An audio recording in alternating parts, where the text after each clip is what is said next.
Hi friends, అందరూ బాగున్నారా? ఇప్పుడు గురుచరిత్ర ఏ విధంగా పారాయణ చేయాలి, అలాగే గురుచరిత్రలోని కథలు మొత్తం మనం ఇప్పుడు తెలుసుకుందాం.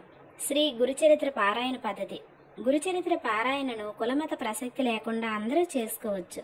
ఈ చరిత్ర పారాయణ చేయదలిసిన వారు ఉదయం స్నానం చేసి ఏమీ తినకముందు దేవుని ముందు కూర్చొని దీపారాధన చేసి అగరబత్తులు వెలిగించి పారాయణ చేసుకోవాలి.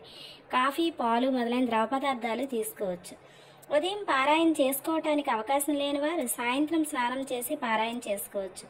ఒక పూటలో ఆ రోజు చేయవలసిన పారాయణ పూర్తి చేయడానికి వీలు పడినప్పుడు ఉదయం కొన్ని అధ్యాయాలు, సాయంత్రం మరలా స్నానం చేసి మిగిలిన అధ్యాయాలు పూర్తి చేసుకోవచ్చు.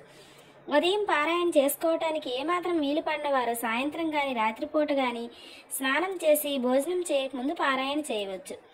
ఇంతకు మించి ఆహార విహారాల్లో ఏమాత్రం మార్పు లేదు. అయితే సాత్విక ఆహారం తీసుకుంటే ఇంకా మంచిది.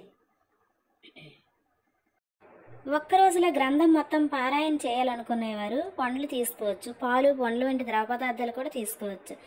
సప్తాహ పారాయణం అంటే 7 రోజుల్లో పూర్తి చేయలేని వారు ద్విసప్తాహ పారాయణం అంటే 2 వారాల్లో చేయొచ్చు. త్రిసప్తాహ అంటే 21 రోజులు చేసుకోవచ్చు. అందుకు కూడా అవకాశం లేని వారు రోజుకు ఒక అధ్యాయం చొప్పున పారాయణ చేసుకోవచ్చు. స్త్రీలు బహిష్ట సమయంలో పారాయణ చేయకూడదు. సామాన్యంగా మనం పారాయణ చేసిన గ్రంథం ఎవ్వరికి ఇవ్వకూడదు. కొన్నిసార్లు పూర్తయ్యాక కొద్ది దక్షిణతో పాటు ఈ గ్రంథాన్ని ఎవరికైనా దానం చేస్తే చాలా మంచి పుణ్యఫలం వస్తుంది.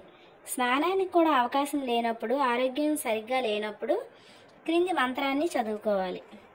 ఆ మంత్రం ఏమిటంటే, అపవిత్రః పవిత్రోవా సర్వావస్థాన్ గతోపివ యస్మరేత్ పుండరీకాక్షం సబాహ్యాభ్యంతర శుచి.